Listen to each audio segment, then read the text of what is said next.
vivemos contigo, estamos unidos em tuas mãos, em tuas mãos. Bom dia, meu irmão e minha irmã. Que alegria poder contar com a sua companhia logo cedo aqui na TV Meio Norte para mais uma edição do programa Em Tuas Mãos na manhã deste domingo. E hoje, para bem começar o programa, vamos juntos meditar o salmo da liturgia do dia. Andarei na presença de Deus, junto a Ele na terra dos vivos. Eu amo o Senhor porque ouve o grito da minha oração. Inclinou para mim seu ouvido, no dia em que eu o invoquei. Prendiam-me as cordas da morte, apertavam-me os laços do abismo, invadiam-me angústia e tristeza. Eu então invoquei o Senhor, salvai, ó Senhor, minha vida. O Senhor é justiça e bondade, nosso Deus é amor com paixão. É o Senhor quem defende os humildes. Eu estava oprimido e salvou-me. Libertou minha vida da morte, enxugou de meus olhos o pranto e livrou os meus pés do tropeço. Andarei na presença de Deus, junto a Ele na terra dos vivos. E no dia 14 de setembro, a igreja celebra a festa da exaltação da Santa Cruz. Vamos agora, nessa entrevista, conhecer um pouco mais sobre a história dessa devoção e a importância desse sinal para nós cristãos.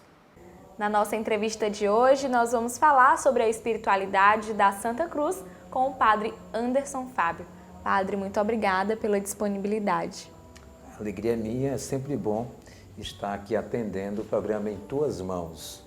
Eu gostaria que o senhor começasse falando um pouco para a gente sobre o início da história da exaltação da Santa Cruz.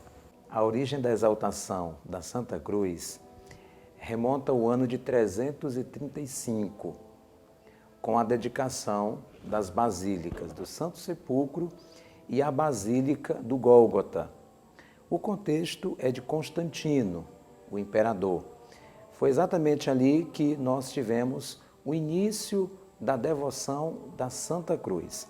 É importante recordar, Joyce, que no nosso território arquidiocesano de Teresina, nós temos o Santuário de Santa Cruz dos Milagres, que vale a pena, você que está em casa, fazer uma experiência de contemplar o amor de Deus através da cruz de Cristo no nosso Santuário de Santa Cruz dos Milagres. E por que nós cristãos devemos exaltar a cruz? Nós devemos exaltar a cruz, em primeiro lugar, porque nela está expresso o amor de Deus por nós. Agora, Joyce, é fundamental entender que nós não exaltamos qualquer cruz ou todas as cruzes do mundo. Nós exaltamos a cruz de Cristo. Ou seja, na cruz de Cristo nós encontramos aquela grande verdade bíblica, João 3,16. Deus amou o mundo, e quando se fala mundo aqui significa o homem e a mulher, de tal forma que enviou o seu Filho único, para que todo aquele que nele crê não pereça, mas tenha a vida eterna. O Papa Bento XVI, certa vez, disse que existe uma loucura na cruz. E que loucura é essa, Joyce? A loucura da cruz significa que existe uma conversão. Quando nós olhamos para a cruz, existe uma conversão de tudo aquilo que é sofrimento, de tudo aquilo que é dor, limitação nossa, em um grito de amor por Deus e num grito de fazer-se solidário aos irmãos, ou seja, ao próximo. Nesse momento de pandemia que nós estamos vivendo, ainda de muita dor e sofrimento, é fundamental contemplar a cruz de Cristo e perceber que ali nós podemos converter as nossas dores num grito de amor por Deus. A cruz é um dos símbolos mais importantes para a nossa religião. E por que a cruz foi necessária? Conta pra gente. A cruz foi necessária, Joyce, porque existia uma realidade onde nós, ou seja, a humanidade, cada ser humano, tornou-se inimigo de Deus a partir do pecado dos nossos primeiros pais.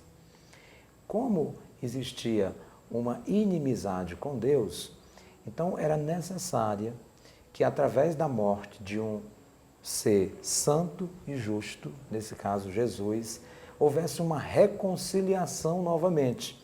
Daí então, hoje nós podemos dizer que nós somos amigos de Deus, graças à cruz de Cristo, porque nela nós vemos claramente a derrota do maligno, nela nós vemos claramente a vitória sobre todo o pecado, nela nós vemos, ao mesmo tempo, a esperança que surge novamente. E aqui algo importante para nós. Existe sempre uma tentação que nos persegue. Qual é? De esquecer a cruz de Cristo. Ou seja, de achar que na vida nós vamos ter só vitórias. E não é assim. Na nossa vida nós vamos ter limitações e sofrimentos, mas nós não podemos esquecer que a cruz, o fim da cruz não é o sofrimento. A cruz foi necessária, o sofrimento foi necessário para nosso Senhor, mas ao terceiro dia ele ressuscitou dos mortos para dizer que por trás de toda a cruz existe um novo dia, existe esperança. E de que forma essa devoção à Santa Cruz nos leva a uma comunhão maior com Jesus Cristo? Essa devoção à exaltação da Santa Cruz nos leva a entender que a nossa vida tem sentido quando ela é vivida no contexto de uma entrega que nos dá sentido de vida. E quando a gente se entrega aos outros numa missão. Jesus se entregou por nós na cruz do Calvário, a ponto do apóstolo Paulo dizer que agora a cruz de Cristo é motivo de glória. E isso é importante, Joyce. Ou seja, a cruz que antes era sinônimo de maldição, porque nela estavam aqueles que eram os malfeitores da sociedade, naquele contexto, agora, a partir da morte de Cristo na cruz, a cruz ela é sinônimo de salvação. Ou seja, a partir de Cristo, a cruz se transforma num caminho de obediência e de salvação para todos nós. A partir do momento que eu me identifico com a cruz de Cristo, a minha vida, ela é um serviço aos outros. Na vocação que eu estiver, onde eu estiver, com quem eu estiver, eu entendo, a minha vida é importante para o mundo. Então, Padre, mais uma vez, muito obrigada por sua disponibilidade em ter aceitado o nosso convite para falar sobre esse assunto tão importante. Eu aqui agradeço, Joyce, e desejo a você que nos acompanha em casa que a bênção de Deus esteja com a sua vida. Todo e qualquer sofrimento, ele passa. Assim como o momento de Jesus na cruz do Calvário passou, ele ressuscitou, ele está vivo para fazer nova todas as coisas e para nos dar esperança de dias melhores. E você pode conferir as atualizações da Arquidiocese de Teresina em nossas redes sociais. Nós estamos no Facebook e no Instagram. Vamos agora para um rápido intervalo e a seguir você confere o quadro Bons Conselhos. Em tuas mãos, em tuas mãos. E no próximo dia 15, nós celebramos a festa da padroeira da Arquidiocese de Teresina e titular da Catedral Metropolitana Nossa Senhora das Dores. Vamos agora, no quadro Bons Conselhos, refletir sobre essa devoção. No dia 15 de setembro, a Igreja celebra o dia de Nossa Senhora das Dores, que recebeu esse título em referência às 7 dores sofridas pela Virgem Maria. E no nosso Bons Conselhos de hoje, nós vamos falar sobre a devoção à Mãe Dolorosa com o Padre Kleber Viana. Padre, muito obrigada pela sua disponibilidade. Obrigado pelo convite, é sempre uma alegria poder estar com você no programa e nesta hora tão importante da nossa vida eclesial, em que se aproxima a festa de Nossa Senhora das Dores, que é a padroeira não só da paróquia, mas da arquidiocese, trazer informações, reflexão a respeito desta devoção à Nossa Senhora. E como surgiu essa devoção à Nossa Senhora das Dores? Essa devoção surgiu no século XIII, entre a Alemanha e Itália. Depois de lá, ela se espalha pelo mundo todo e tem como principal referência as 7 dores de Maria. Nós não temos uma sequência das 7 dores nos evangelhos, porque elas estão sobretudo nos evangelhos. Mas foi a reflexão teológica somada à piedade popular que encontrou nos textos bíblicos referências a essas dores que Maria sofreu desde o primeiro momento da apresentação de Jesus no templo até, claro, a sua morte na cruz. Então, a partir daí, nós temos para a igreja a devoção a Nossa Senhora das Dores, que chegou até nós, aqui em Teresina. Várias comunidades, paróquias, capelas têm por padroeira Nossa Senhora das Dores, e aqui não só a padroeira da paróquia, mas também da nossa arquidiocese de Teresina. Como nós cristãos podemos vivenciar essa devoção à Nossa Senhora das Dores? Bom, a experiência das dores de Maria é também a experiência das dores que nós passamos ou experimentamos em nosso dia a dia. E se nós formos fazer uma aproximação, nós vamos encontrar a figura materna que sofre, que sente dor por conta dos seus filhos. Porque as dores de Maria são exatamente por causa do seu discipulado ao seu próprio filho. Como disse, ela tem início lá na apresentação de Jesus no templo, quando o velho Simeão diz com um tom de profecia que uma espada vai traspassar a sua alma, já indicando a dor que ela sentiria ao ver o seu filho na cruz, até, claro, o seu descimento da cruz, ela o recebe em seus braços. E nós cristãos experimentamos no dia a dia dores, sofrimentos de várias formas. Nós não estamos isentos delas. Agora, olhando para Nossa Senhora das Dores, nós nos fortalecemos. Por quê? Porque o Evangelho diz que ela estava de pé junto à cruz do seu filho, na maior das suas dores. Ver um filho morto, no caso o próprio Cristo, da situação que foi, não foi pouca coisa não. E ela permaneceu de pé. Ela não estava esvaída, ela não estava angustiada, ela não estava ali desesperada. O Evangelho faz questão de dizer que ela estava de pé.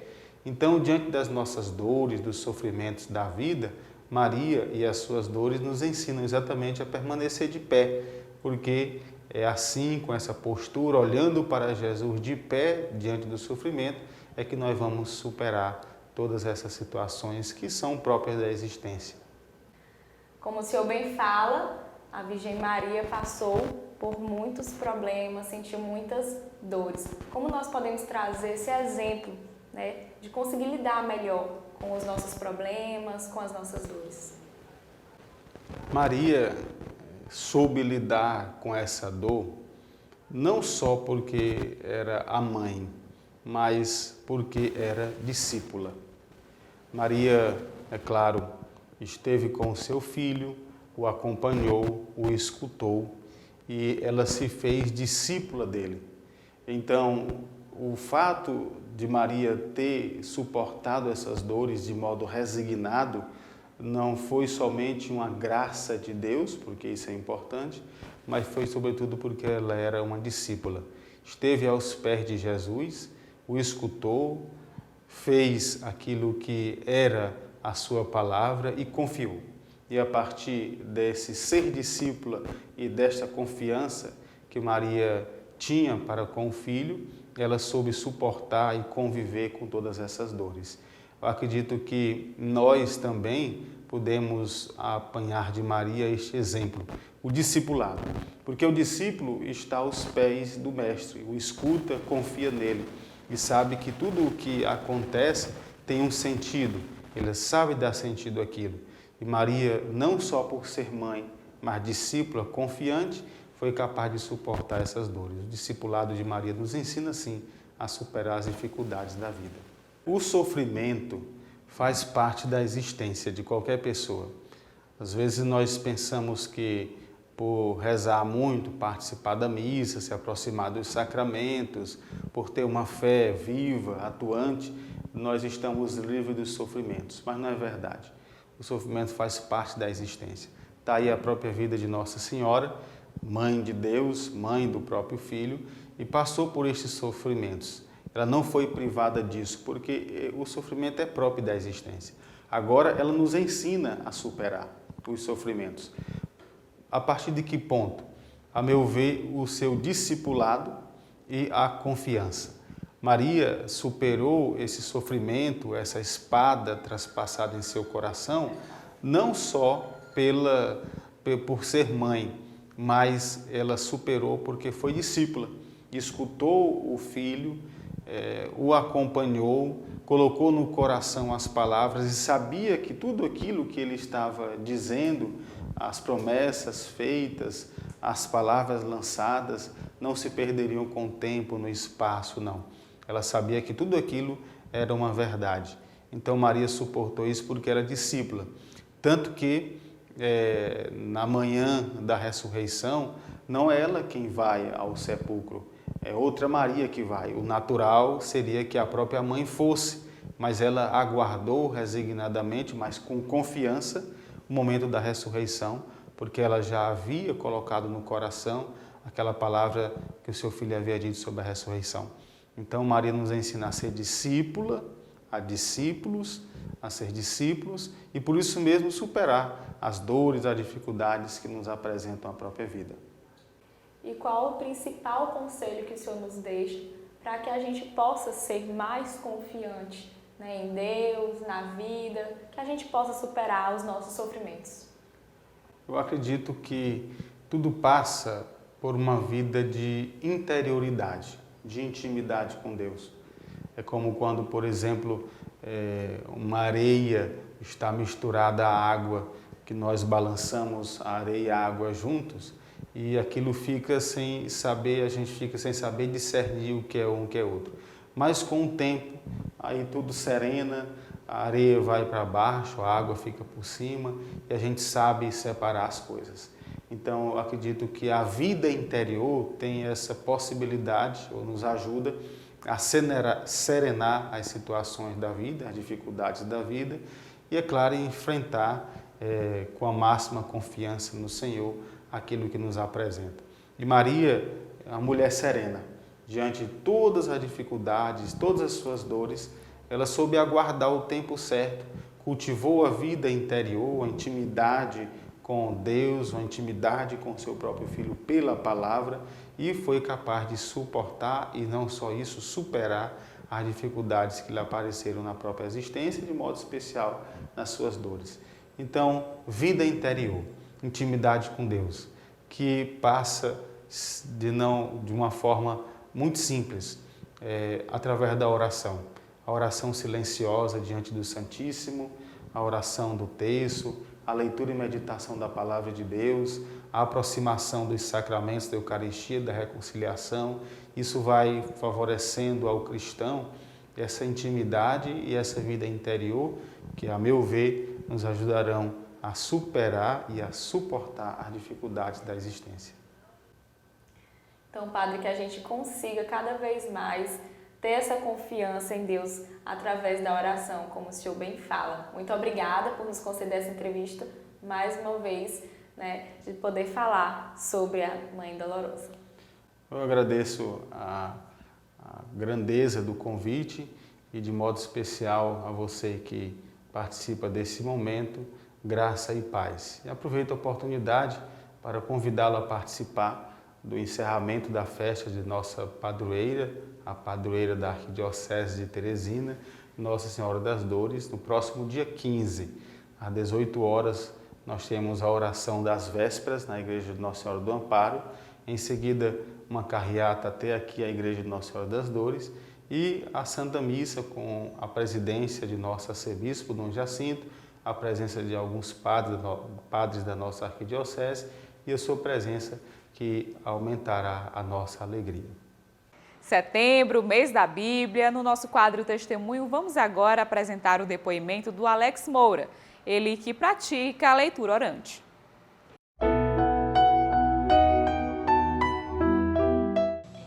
Olá, bom dia. Meu nome é Alex, sou catequista da Paróquia Nossa Senhora de Lourdes e estou aqui para compartilhar um pouquinho com você a minha experiência de leitura orante. Enquanto catequista e enquanto cristão, eu vi a necessidade de me aproximar mais da Palavra de Deus. E através dos encontros da catequese, eu descobri esse modelo da leitura orante, que era você poder transformar a sua oração, transformar a leitura da palavra em um momento de oração. No início não foi tão simples, não foi tão fácil, porque requer muita dedicação da gente às vezes, mas uma coisa que eu sempre pedi a Deus foi que Ele me desse essa graça de todos os dias poder desfrutar disso. E aos poucos isso foi acontecendo de uma forma natural, simples. E hoje eu consigo acordar às 5h30 da manhã. Eu costumo até brincar, dizer que a natureza, Deus se utiliza da natureza para fazer isso comigo. Porque aqui em casa tem uns pássaros que todos os dias, nesse horário de 5h30 da manhã, eles cantam, né? Então eu já espero um pouco para esse momento. E é um momento que eu sei que é hora de acordar e é hora de pegar e se encontrar com Deus. E a leitura, ela tem me ajudado. É incrível que quando a gente começa a fazer isso no dia a dia, você vê que aquela leitura daquele dia, ela foi desenhada para você, foi escrita especificamente para você. E com isso você consegue ter luzes, né? Ele consegue te iluminar o teu dia de uma forma mais tranquila. E você começa a ser uma pessoa mais equilibrada, Você começa a olhar para as outras pessoas com o olhar de Deus, né? Através daquela leitura que ela vai te desenhando. Então, quando você começa a fazer isso todos os dias, é como se Deus ele fosse te modelando aos poucos através da palavra dele. É uma experiência muito gostosa. Hoje eu sou muito feliz de poder fazer isso no meu dia a dia. E muitas vezes, eu sei que no meio da nossa correria não é tão simples, né? Às vezes a gente já acorda atrasado, já acorda preocupado com o que fazer naquele dia. Mas eu falo para você, é uma experiência que vale a pena. Peça a Deus para Ele lhe dar essa graça de você poder fazer isso, né? De você poder desfrutar da palavra dEle nesse horário. Principalmente, eu gosto muito do horário da manhã porque é um horário mais tranquilo, é um horário mais silencioso e é um horário onde você acolhe o dia com a palavra, né? E você vê, você desfruta e você pode ver a maravilha da natureza podendo acolher aquele dia. Então a palavra ela vai fazer isso por você, tá bom? Então agradeço essa oportunidade de poder estar compartilhando um pouco a minha experiência com você e eu acredito, espero que possa estar ajudando você a desfrutar um pouco mais dessa palavra e que ela possa realmente mudar a sua vida no seu dia a dia. Um abraço e bom dia. Confira agora as principais notícias da Arquidiocese de Teresina no quadro Notícias da Igreja. Olá, bom dia a você que nos acompanha nesta manhã. No dia 5 de setembro, iniciou-se o festejo da exaltação da Santa Cruz no Santuário de Santa Cruz dos Milagres, que vai até o dia 14 de setembro. Anualmente, milhares de romeiros são aguardados na cidade para vivenciar momentos de devoção. Nesta edição, a festa vai refletir a temática Igreja Samaritana a serviço da vida. A Paróquia Santa Teresinha do Menino Jesus, localizada no bairro de Seu 2, lançou no dia 3 de setembro o projeto Nossa Senhora do Sorriso nas Praças, que tem por objetivo trabalhar os cuidados com a saúde mental. A campanha é uma forma de ajudar as pessoas a descobrirem ainda mais o valor da vida e, dessa forma, prevenir o suicídio. Acesse o site da Arquidiocese de Teresina para mais informações. Na última terça-feira, dia 7 de setembro, a Legião de Maria comemorou 100 anos de sua fundação. Vamos conferir. A celebração foi realizada na Catedral de Teresina, Nossa Senhora das Dores, das 5 horas da tarde às 7 horas da noite, onde legionários e legionárias se fizeram presentes. A Legião de Maria é um movimento arquidiocesano de leigos e leigas que tem a missão permanente de servir, sendo o primeiro apostolado da Igreja Católica, fundado em 1921 por Frank Duff. A coordenadora da Legião na Arquidiocese de Teresina fala sobre o significado desse momento para eles. A Ave Maria é um significado de muita alegria. Esse momento ele foi muito esperado por todos nós. e depois de uma pandemia, a gente conversava muito, quem será que vai estar no centenário, né? Sendo que muitas pessoas Deus levou. Então, para nós que estamos hoje, viver esse momento está sendo algo inexplicável. Suzana conta ainda o que planejam para o futuro da Legião.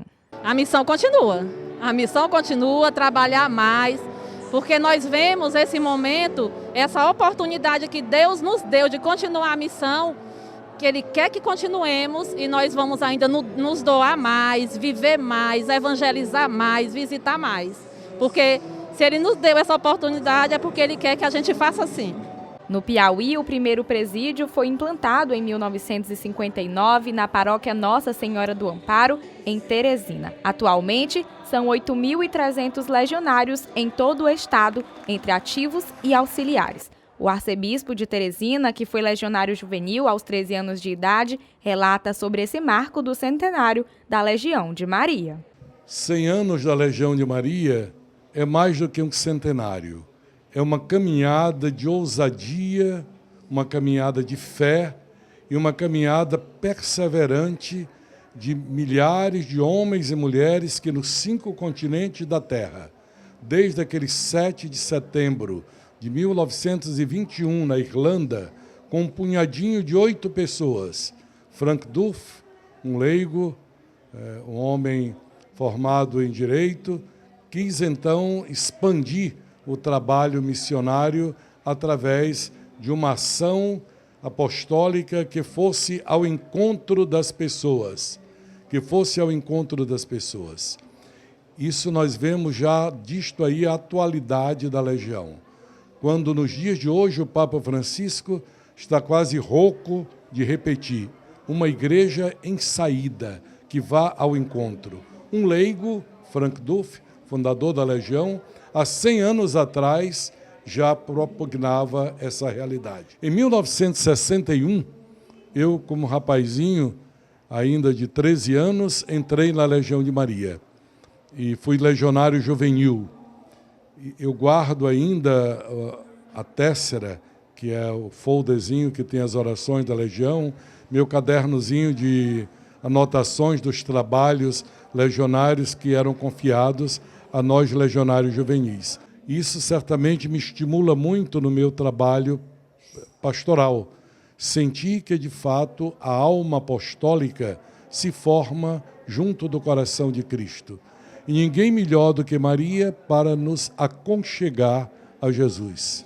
Os primeiros núcleos paroquiais, chamados de Cúria pelo movimento, foram a Cúria Nossa Senhora da Consolação e a da Divina Graça. O diretor espiritual da Legião de Maria revela o que esses 100 anos da criação do movimento representa para os missionários e para ele. Para nós é uma bênção estar unido à Legião de Maria, espalhada nos 5 continentes da Terra, celebrando o seu primeiro centenário. Para mim, uma honra e um grande serviço, pois a Legião de Maria prima muito pela presença do assistente eclesiástico ou do diretor espiritual, para justamente ajudar com que os legionários e legionárias façam bem o seu papel apostólico, com fidelidade à igreja, fidelidade aos princípios da Legião de Maria. E o diretor espiritual é aquele também que vai colaborar com o processo de discernimento espiritual para perceber qual a vontade de Deus para a Legião, para a igreja, para o reino e para o mundo.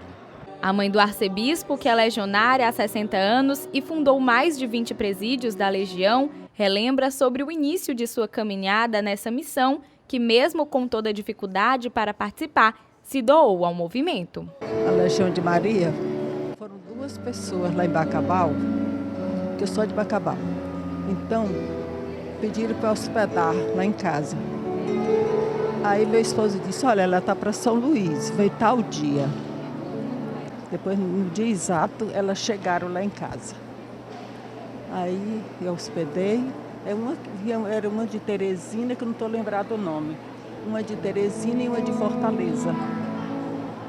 Aí nós fomos, a igreja lá tem assim uma sala, e nós fomos para lá fundar a Legião. Ela foi falar o que era a Legião da Maria, certo? Então, ela queria para eu ser legionária. Eu disse, minha filha, não dá para eu ser legionária, porque não dá para eu ser legionária, porque eu trabalho 2 expedientes. E aí não dá. Ela disse, não, mas deu um jeitinho. Aí eu dei o meu jeito. Dei o meu jeito, graças a Deus, passei a ser legionária. Fundando logo o grupo. Elas eram embora, aí eu fiquei. O momento contou com a presença de legionários e legionárias de toda a Arquidiocese de Teresina. Elisáudia, que se encontra nessa missão há quase 20 anos, resume um pouco do que significa esses 100 anos do movimento. São 100 anos de muito trabalho, de muito amor, muita devoção à Nossa Senhora. E todos estão convidados a participar da Legião. Quem tiver desejo de participar desse encontro com Nossa Senhora, é um encontro pessoal que a gente tem com Deus, com Maria. É muito bom ser legionária e a gente comemorando 100 anos hoje é muito maravilhoso. A gente nem sente que passou 20 anos, na verdade, né? É tudo muito bom. Trabalhar para a Legião não é cansativo, é um prazer muito grande servir a Nossa Senhora. A solenidade foi transmitida através do canal do YouTube da Catedral e, na oportunidade, os legionários renovaram seus votos de serviço ao movimento Legião de Maria. Com o tema Aprender de Maria, a alegria da partilha, a Catedral de Teresina realiza o festejo em honra à padroeira Nossa Senhora das Dores. O novenário teve início no dia 6 de setembro, tendo como presidente da celebração o vigário-geral da Arquidiocese, Padre Tony Batista. O festejo vai até o dia 15 deste mês e está sendo realizado de forma híbrida, presencial e online, com transmissão através do canal do YouTube da paróquia. E essas foram as notícias da Arquidiocese de Teresina desta semana para você. No próximo domingo, a gente se encontra novamente. E para mais informações, acesse o nosso site, o endereço aparece agora no seu vídeo. Vamos agora para um rápido intervalo e a seguir tem mais programa em tuas mãos para você. Em tuas mãos. Em tuas mãos. Vamos agora acompanhar as informações das dioceses que fazem parte do Regional Nordeste 4, no quadro Boletim do Regional.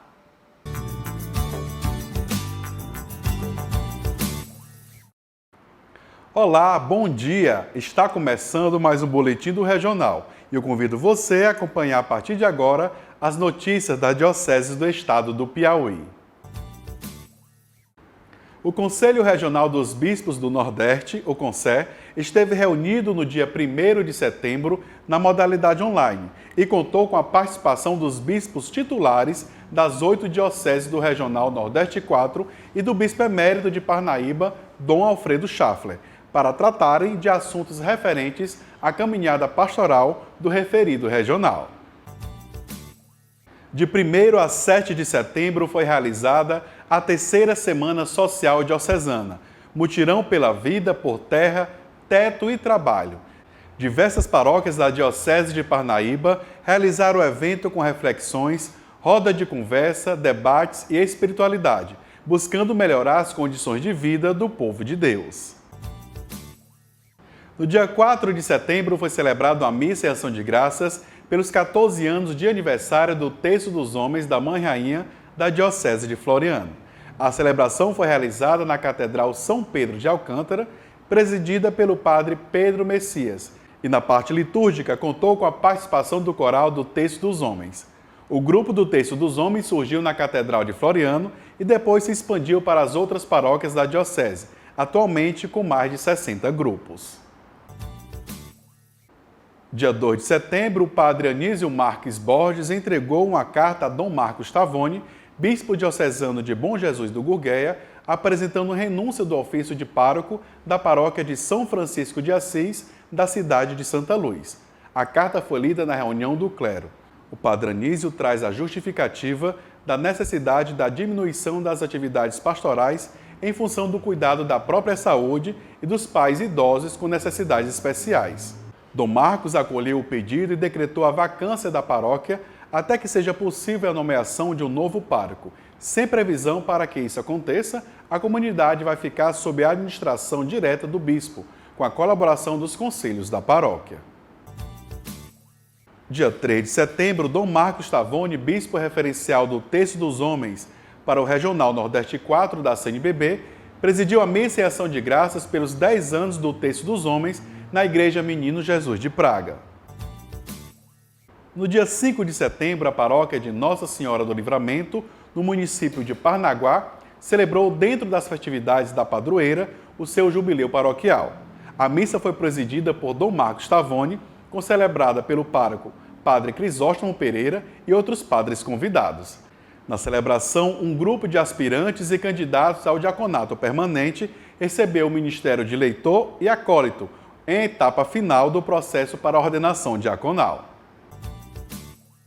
A Diocese de Bom Jesus do Gurgueia estará em festa a partir do próximo dia 15 de setembro, onde terá início o festejo da Catedral Nossa Senhora das Mercês. O tema meditado neste ano é "Com Maria, louvamos jubilosos 100 anos de história", onde os fiéis serão convidados a reviverem a história dos 100 anos de prelazia e 40 anos da Diocese. O festejo se estende até o dia 24. A programação completa você confere no site diocesedebomjesus.org.br. Essas e outras informações você confere no site cnbbne4.org.br. Por hoje é só, até o próximo Boletim do Regional. E só lembrando que todo o conteúdo exibido aqui no programa Em Tuas Mãos está disponível em nosso canal no YouTube.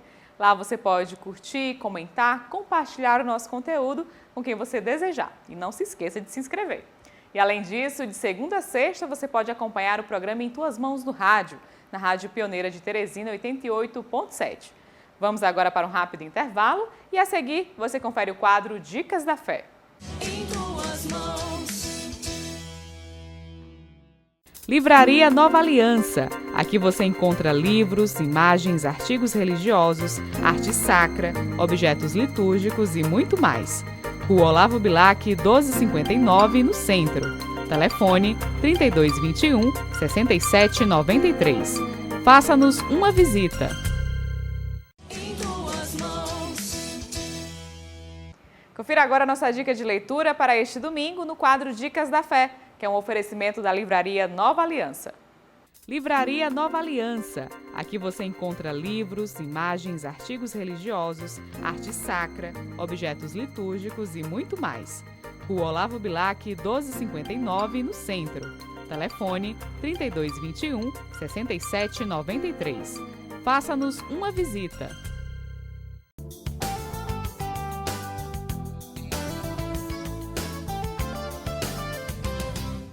Café, bolinho e teologia, cartas paulinas é a nossa dica da fé deste domingo para você, da editora Ave Maria.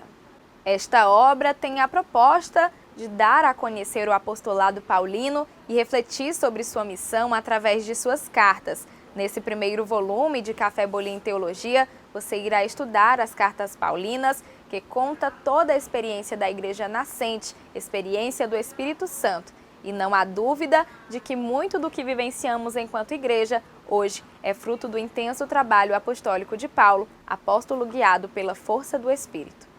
E essa foi a nossa dica da fé de hoje para você. Aproveite e já garanta o seu livro. E hoje vamos conhecer a trajetória do escritor jesuíta, o irmão Marcos Epifânio. Ele que recentemente escreveu um livro que faz referência à vida de Santo Inácio de Loyola. Ao longo da nossa vida, do nosso crescimento pessoal, descobrimos o que queremos fazer e nos aprofundar. O irmão Marcos Epifânio, que é jesuíta, além de escolher a vida religiosa consagrada, também sentiu em seu coração a vontade de se dedicar à escrita com temas voltados para essa realidade, sendo a sua última obra inspirada na história de Santo Inácio de Loyola, que ainda será lançada. Ele conta como foi o seu despertar para ser escritor. Primeiro o dom de Deus, né? O dom da escrita, e aí a escrita como uma ferramenta, como uma inspiração. E já tive, sim, algumas fases de minha vida de escritor em que eu tinha a grande impressão de que tudo já estava dito, não tinha mais o que dizer. E semanas depois, estava começando a escrever um novo livro. Então me vêm muitas inspirações, os motes, a como vibra dentro de mim certos temas que ainda não foram ditos, ao menos daquela forma. E a inspiração de Santo Inácio vem desde aí. A minha mística, a minha espiritualidade, o meu carisma como jesuíta irmão, é ser inaciano, né? A partir dos exercícios espirituais de Santo Inácio, que é um modo de abordar a evangelização pelos exercícios, né? A partir da vida de Jesus Cristo, me dá muito gosto de dizer, isso pode dar um livro.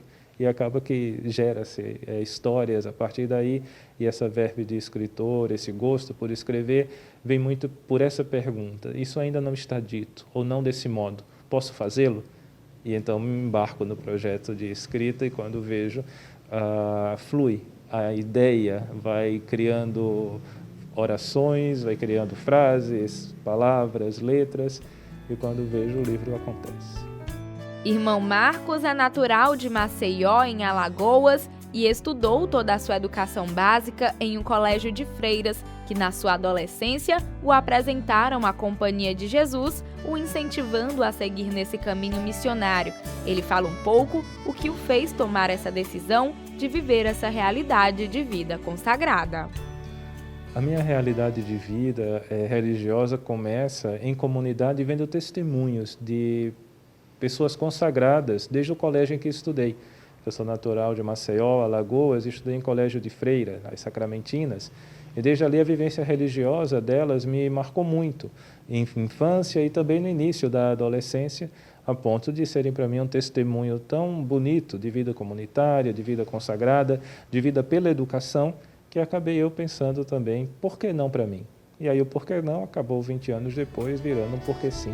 Ele ressalta ainda sua trajetória como leigo missionário no início de sua juventude, antes de ser um consagrado à vida religiosa.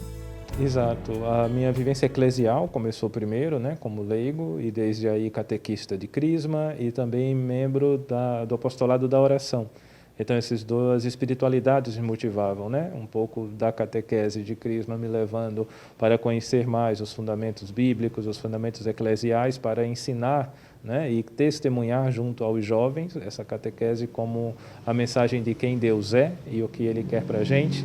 E também o apostolado da oração me alimentando através da espiritualidade do coração de Jesus. Então, esse foi o meu começo de atividade e serviço, né?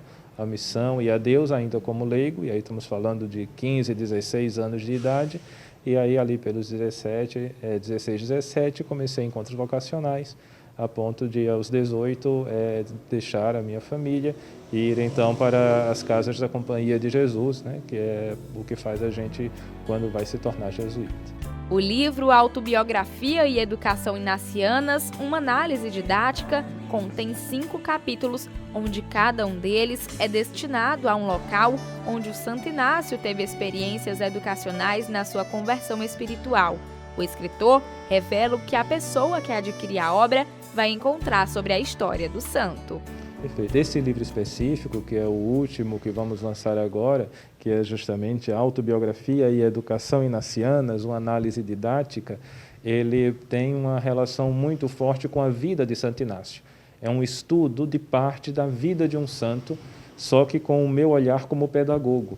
Então eu faço a análise didática da história que Santo Inácio narrou sobre sua própria vida, desde o início de sua conversão, até ele chegar propriamente aos estudos iniciais do latim.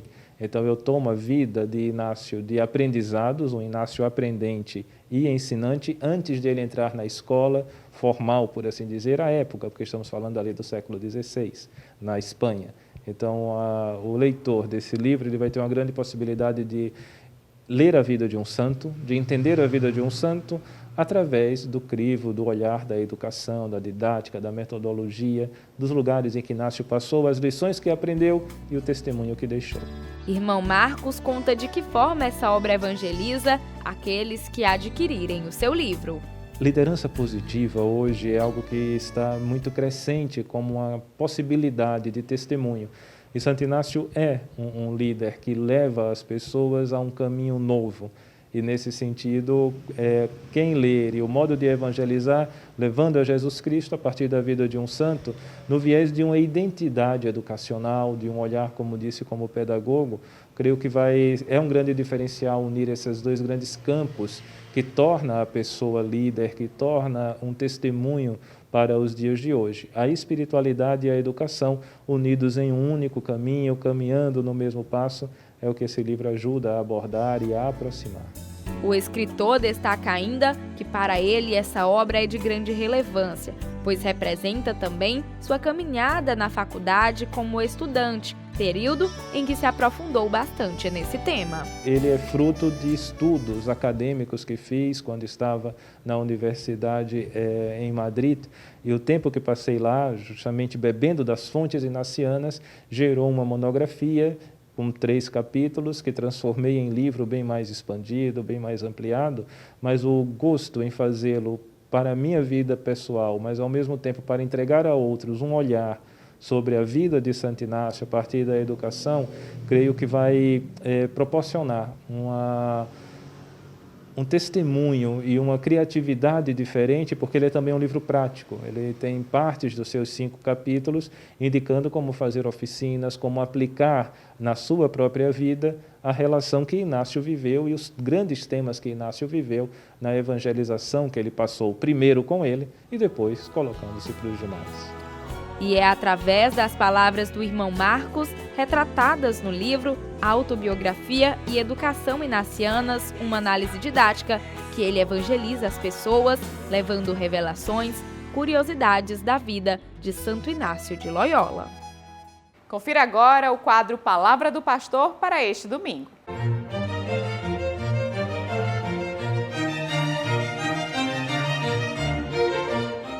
Prosseguimos neste mês da Bíblia, procurando ouvir, acolher e proclamar a palavra de Deus. Neste domingo, mais uma vez, é o evangelista Marcos que nos diz: Jesus saiu com seus discípulos para as aldeias de Cesareia de Filipe e pelo caminho lhes perguntou: quem dizem os homens que eu sou? Responderam-lhe os discípulos: João Batista, outros, Elias, outros, um dos profetas. Então perguntou-lhes Jesus: e vós, quem dizeis que eu sou? Respondeu-lhe Pedro: tu és o Cristo. Aqui nós temos então toda a certeza de que esta iluminação vem do alto. Jesus se admira, como o texto sagrado continua comentando, que Pedro tivesse dado essa resposta. Se fosse uma resposta lógica, evidente, Jesus não se admiraria. No entanto, quando Pedro prontamente diz: tu és o Cristo, o Filho de Deus vivo, Jesus diz: Pedro, isso não vem de ti, isso foi revelado por meu Pai. Então, na verdade, a nossa fé, irmãos e irmãs, amigos, amigas, que agora estão juntos comigo neste programa Em Tuas Mãos, a nossa fé é um dom de Deus. Saber quem é Jesus não é uma conclusão lógica. Você pode estudar os escritos contemporâneos de Jesus, pode estudar a Bíblia, sabê-la de cor, saber explicar melhor do que um bispo, do que um pastor evangélico, mas isso ainda não é a fé. A fé não é saber explicar.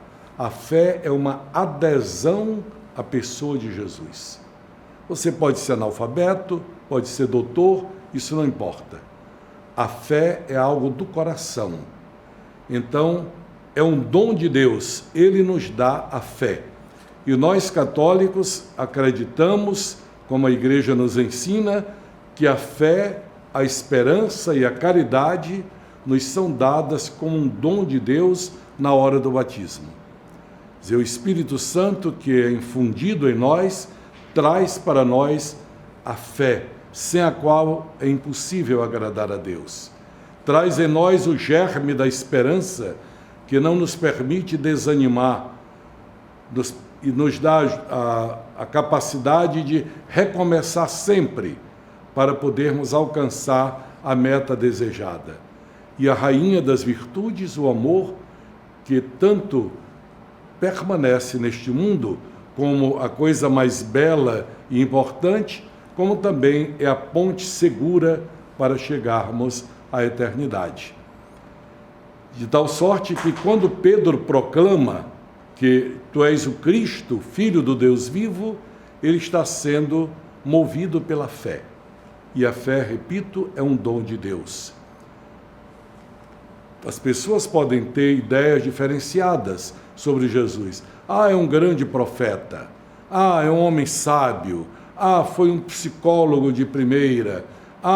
É um homem muito inteligente, muito bondoso, caritativo. Sim, tudo isso. Mas o que importa para nós é que ele é o Filho de Deus enviado para nos salvar. Esse é o esteio, é a coluna mestra da nossa vida de fé. Eis porque a profissão de fé de Pedro se torna a rocha sobre a qual Jesus então construiu a sua igreja. E a igreja é detentora deste livro. É impressionante como alguns irmãos nossos de outras igrejas cristãs acham que eles descobriram a Bíblia. Olha, primeiro nós temos provas históricas, documentais, de que antes que Lutero traduzisse a Bíblia do latim para o alemão, já havia traduções da Bíblia feita pela Igreja Católica, tanto na língua alemã quanto em outras línguas. Ele não foi o primeiro a traduzir a Bíblia. Os escritos da Bíblia Sagrada, todos os escritos do Antigo Testamento, com poucas exceções, 7 livros no máximo, foram todos eles escritos em hebraico ou aramaico. É a língua mais original da Bíblia. Mas uma parte dos escritos do Antigo Testamento foi escrito também em grego, a língua grega. Por quê? Porque havia judeus que se transportaram, se transferiram para fora do povo de Israel, do território de Israel. Havia colônias judaicas em Alexandria e em vários outros países, em Roma, etc. Eles continuavam a fé de Israel, mas falavam grego. Então escreveram também em grego. Daí porque nós temos livros sagrados do Antigo Testamento escritos em hebraico e em grego. Esses que foram escritos na língua grega são chamados deuterocanônicos. Quer dizer, entraram na segunda lista. Os do Novo Testamento, todos eles foram escritos em grego, com exceção, talvez, da primeira versão do Evangelho segundo Mateus, que há uma forte tradição dizer que o original foi em hebraico ou aramaico. E quando a Bíblia, escrita em hebraico, aramaico e grego, passou a ser inacessível para o povo, lá pelo século IV, V, veio um grande homem chamado São Jerônimo, saiu de Roma, foi para a Terra Santa, colocou-se numa gruta, ao lado da gruta onde foi o nascimento de Jesus, e por anos se dedicou a traduzir a Bíblia inteira, de Gênesis a Apocalipse, para a língua latina, que era a língua que o povo falava na época. Aí ela recebeu o nome de Vulgata, que é a língua do vulgo, a língua do povo. E hoje nós temos a Bíblia Sagrada traduzida em sua totalidade, ou em parte, em mais de 1.800 idiomas. Então, até na língua de alguns povos indígenas do Brasil, ela está traduzida. Então, isso significa Deus colocou no coração do seu povo uma sede de ouvir a sua palavra. E o programa Em Tuas Mãos deste domingo vai ficando por aqui. Que nós possamos reconhecer a importância da palavra de Deus para nós cristãos. Até o próximo domingo, com mais uma edição do programa Em Tuas Mãos para você. Vivemos contigo.